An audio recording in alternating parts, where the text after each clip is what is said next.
In this video, we will upload and edit a document using the add-in for Microsoft Project. The first step is always to verify the configuration with our server.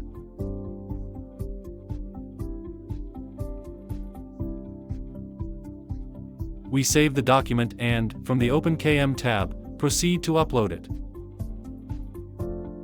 We select the directory, add metadata, and finish.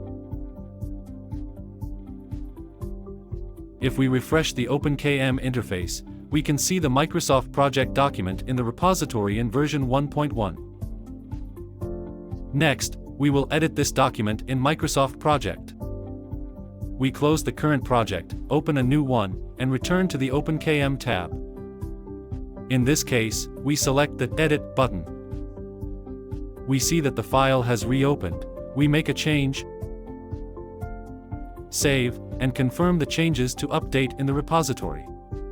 We added a comment, and upon returning to the OpenKM interface and refreshing, we can see that the file is now at version 1.2. For more information or any questions, feel free to contact us through our website form or via our social media.